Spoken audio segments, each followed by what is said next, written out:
Yo, what is up, YouTube? This is Josh and Bram from Keystone over here in Austin, Texas.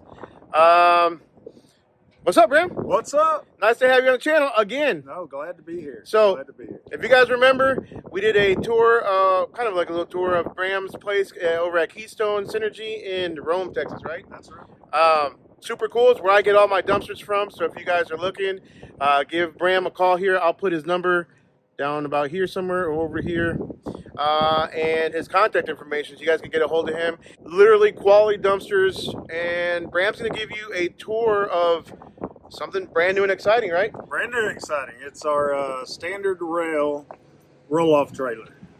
We'll handle up to 14-foot, 20-yard container, but I'll walk you through it. It should, depending on the container you put on, you'll have a legal payload 3.5 to 4 tons, full reeving system, but we'll walk you through it. Wait a minute. All right. Did you say a Keystone trailer? Keystone trailer. Yep. So you guys are manufacturing your own trailers now, or going to be? This is our first prototype. We should have it ready to go to market in first part of Q2 of this year. So is this like breaking news? Breaking news. Reveal on the channel? Breaking news. You guys are the first ones? Are they going to be the first ones to see this? First ones to know. On the internet, for sure. Absolutely. Awesome. That's so cool. All right, guys. Let's quit talking. I'm going to quit talking. I'm going to turn the camera over to Bram and kind of give you a tour of this badass trailer. All right.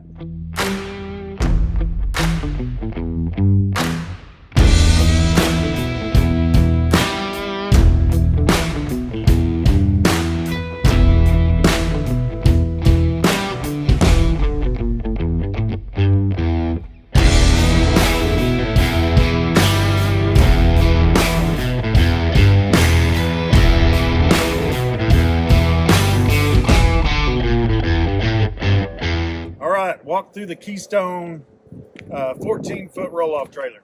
Obviously, gooseneck assembly up front. We're not doing a bumper pull at this time. We feel like the bumper pull puts too much pressure on the rear of your truck, so we're doing the gooseneck only. As you can see, built strong, 8-inch channel, supported with gussets in every corner for strength and durability. We come back, well, we got the spare tire up top. A lot of people, that's an option. It'll be standard on our unit. Obviously, going in and out of landfills, tires are number one problem, so we got your spare up top ready to go.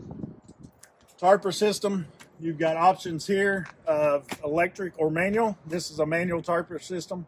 We will offer an electric version that is remote control operated to go over and back.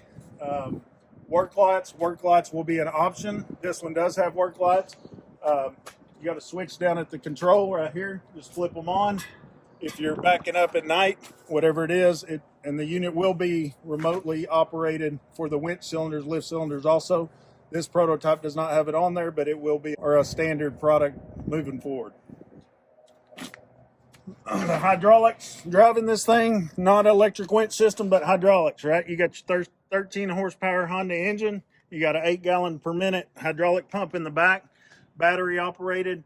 The battery is hooked up through a trickle charge, so when it's hooked up to your truck, it's automatically charging your battery. Everything easily accessible here. If number one complaint I've heard is filling the gas, so we can flip back this easily, fill up gas, check oil, do whatever we got, send it back down, we're ready to go. All right, on the trailer itself, or on the hoist itself, this here, as the hoist goes down, hits the main frame, this goes up, serves as a lock in your front roller system in case your cable breaks. Your cam will not come off the truck. Again, a pure standard rail trailer. You've got two 3 by 42 inch cylinders here with the reeving system, pulleys in the front, pulleys in the back, cables routed through them. So you get a lot of pulling force with that. The lift cylinders are also identical, so they're interchangeable. So from a maintenance standpoint, you keep one cylinder on the shelf. Anything goes wrong, you can replace any one of the 4. All the grease points, we can't see them from the top, but anything that pivots is greasable on both our containers and our trailer. So as you go back, we got two 8,000-pound axles. The trailer will be rated at 14,000 to keep it under CDL for you guys. But two 8,000 pounds axles, so you can easily haul unit. Come to the rear, you can see the hinge point down there.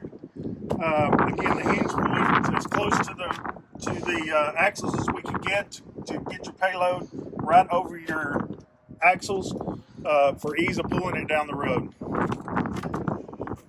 That's about it.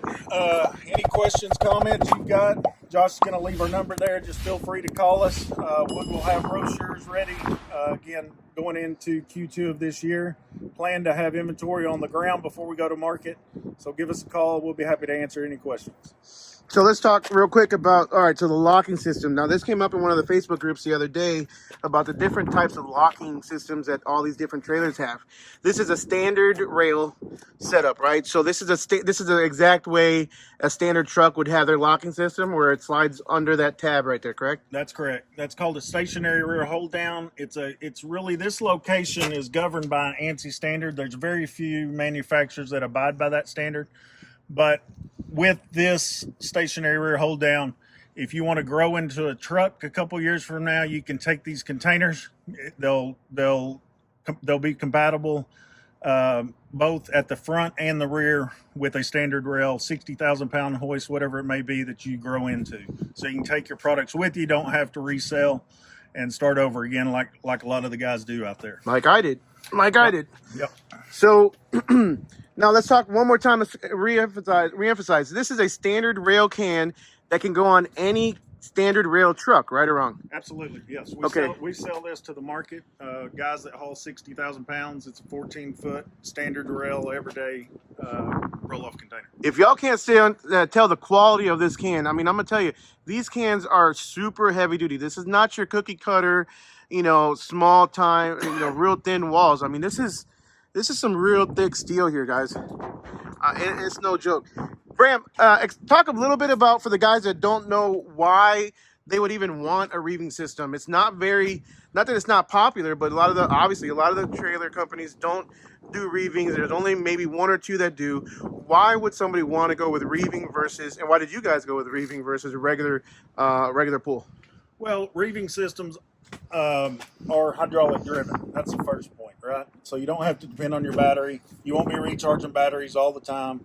You can start this engine, run it all day long. You won't have any issues at all. Maybe you got to refill the gas, but that's it. The second thing is the strength, right?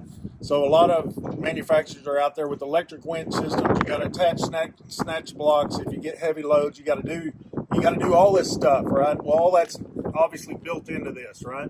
You've got two sheaves here, two sheaves in the front, right? That really are snatch blocks if you think about it.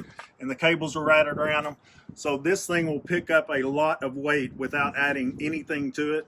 It's pretty touch-free, and it is, if you look at all the trucks in America, all the hoist manufacturers, right, they are reeving systems. Why is that? Because they're the best you can do.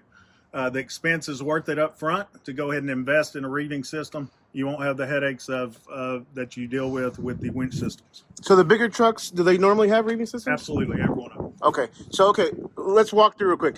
The winch is here, and then that's the first chain, right? That's the first line in the middle? Correct.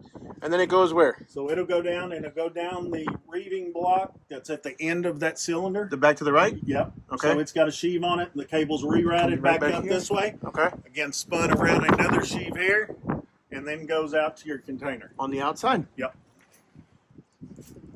So a lot of the guys talk about the regular, I don't even know how you call them, the metal cables like this versus the synthetic ones. Do you have any preference or any reason why one over the other? No, not really. I mean, the synthetic cables are gaining a lot of popularity, but to me, the steel is the best. You do, when you're pulling up containers, you get around sharp edges all the time. I think synthetic cuts, steel doesn't cut. But again, they're gaining a lot of popularity, but for us, we felt steel was the best, and that's what's on the strike. So the remote control, you said there would be a remote control, right? Yes, it will be. Remote control would control what? The hoist as well as the cable, or? Yeah, it'll control four things. If you get the electric tarp option, you can go in and out. You can go up and down with your hoist. You can go in and out with your reeving system to pull your can in and off. And then an additional feature, an option. Let me close the tailgate here. is the hydraulic jack, and it can be remote controlled also. Okay, nice. And that'll be an option if you want the crank style. That's fine. If you want the hydraulic jack at an added cost, we can do that. So again, it'll save you a lot of time and effort over the course of a year, jacking that thing every day of your life. So one of the guys mentioned about the weld quality. Look, so that's called an uphill? That's an uphill weld. Hey, look at that. I'm learning some stuff. So uphill weld, why is that stronger than downhill, I guess? Because why would that be stronger? Why is that the way to go? And why is that such a... Why am I even pointing that out? Because some of the other guys don't do it, of course. But explain to me why you guys do that. Well, again, you want strength in any of your welds. You want a good weld, right? You want a manufacturer that is going to give you a good quality weld and know the process of welding, be it where's a downhill acceptable, where's an uphill acceptable. We feel like in definitely right here where you've got this big gusset supporting the transition from the neck to the upright is a critical spot to have a good quality weld, right? So we'll weld that either flat before the tongue's either put up, or the uphill position once we get here. Uphill weld obviously puts more weld into it, penetrates a little better than a downhill weld, so you'll get a little more strength out of that. That's a pretty weld. That is a pretty weld. And the tires, are you putting some heavy duty tires on these things? These right here are just a trailer grade tire. We are looking at that. They're 235/80 5/16s. Again, they're 10 ply, so they are a heavier tire. 10 ply, yeah. That's good. And this is a standard 15 yard? Standard 15 yard. Look at those wheels, y'all. You're not going to get those kind of wheels on... I guarantee you're not going to get those kind of wheels on the Lone Star, on a PJ. Max D. Said it backwards. East Texas trailer. A lot of them out there. You're not going to get those kind of wheels on the dumpsters. What size are those wheels? Yeah, those are 8x8. Goodness. 8x8. Again, all of our cans come standard with the heavy hinges, not the dump style trailer hinges. Okay, my Lone Star, and just to compare, I mean, the Lone Star had angle iron. All it was angle iron. You said these are, what are these called, channel? Yeah, no, 6x3 structural tube. Yeah, 3/16 steel. Huge difference. So the GVWR on this trailer is going to be under CDL, you said, right? Under CDL when pulled by a 1-ton truck. Again, it's a 14,000 GVW, so you got to combine that with your truck to make sure you're not over 26,000. But the 1-tons currently at a rated 14,000, you're under CDL pulling this trailer. There you go. All right, guys. There you go. That is the brand new, featured here for the first time ever, Keystone trailer. You said it's going to be ready when? How soon? Q2. They place the orders with me, right? Put a deposit with me and then go with you? Yeah, sure. Contact Bram directly. Let them know Josh at American AF Dumpster sent you. And yeah, make sure you like, subscribe, smash the notification bell. Check out Keystone Synergy, right, on Facebook. There you go. And the website. And Keystone Waste Solutions. Waste Solutions. Yep. All right, guys, we will see you guys on the next one. Make sure you like, subscribe, smash the notification bell. Appreciate it. See ya.